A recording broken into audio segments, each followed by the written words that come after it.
10 years ago, people got bullied for having ears that stuck out, and now people are paying thousands of dollars to surgically make their ears stick out on purpose. No, this is not satire. This is one of the fastest growing beauty trends on Chinese social media right now.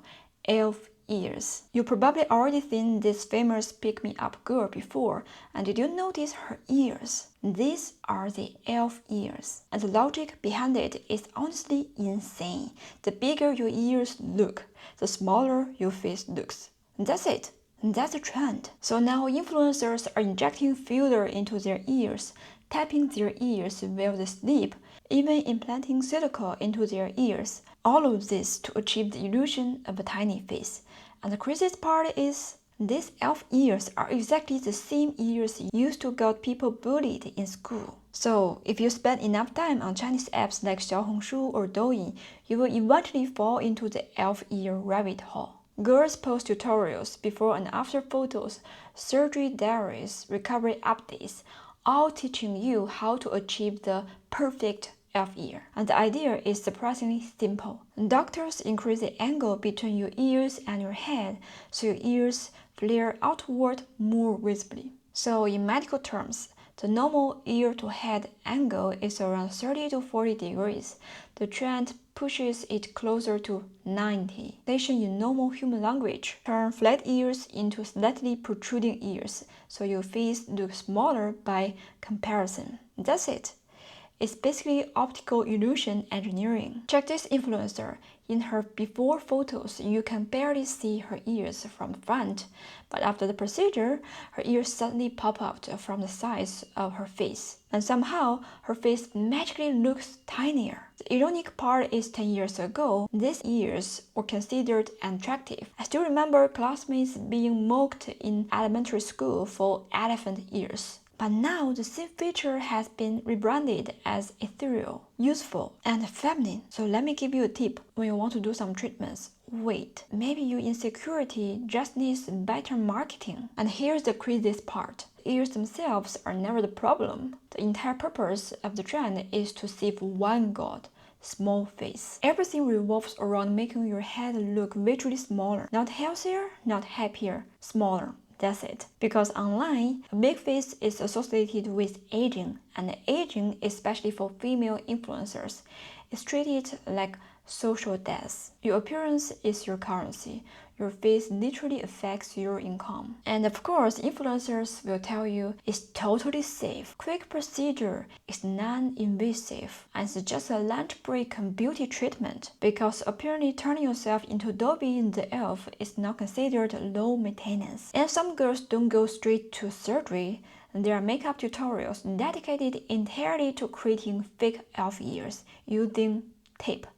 Yes, tape. People literally stick tape behind their ears to fold them outward temporarily, so their face is smaller. But you know, girls doesn't want to use tape every day. They want to solve the problem once and for all. The most common procedures are hyaluronic acid filler injections and silicone implants. Apparently, in modern beauty culture, if there's an empty space in the human body, someone somewhere is always trying to inject filler into it.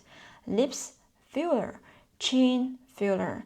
Nose, filler. And now for ears, filler too. But the issue is that the ears are so tiny, achieving the elf ear effect often requires surprisingly large amounts of filler. Some clinics inject 4 to 8 milliliters per ear. That's a massive amount for such a tiny area with dedicated blood vessels. And with filler comes serious risks, like vascular occlusion, skin damage, infection, even tissue necrosis, and a lot of the results look honestly uncanny.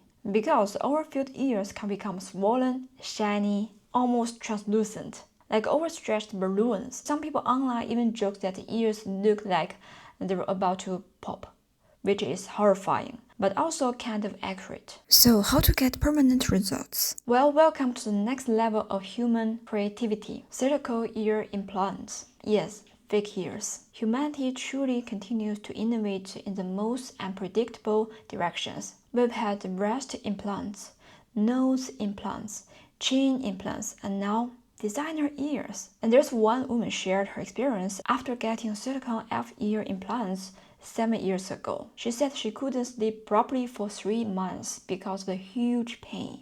And doctor discovered the implant had been placed too close to the surface of skin. Tissue covering it became paper thin, and the implant was at risk of literally breaking through the skin. But placing it deeper wasn't safe either, because deeper placement could compress the nerves and cause additional complications. Eventually, doctor had to remove the implant, but after removal, scar tissue behind the ear contracted and pulled the ears backward even more. So the final result is her ears became flatter than before the surgery. So she ended up worse off than when she started. And here's what makes the entire thing even more surreal. Elf ears aren't actually a recognized medical concept. It's basically a beauty industry invention, a made-up aesthetic problem followed by a made-up solution sold back to insecure people for profit, and beauty standards more insanely fast. Who knows, maybe in 10 years, flat ears will suddenly become trendy again. The same feature people are surgically fixing today could become tomorrow's ideal face shape. Because the beauty industry doesn't sell perfection, it sells dissatisfaction, and the trend cycle has to keep spinning.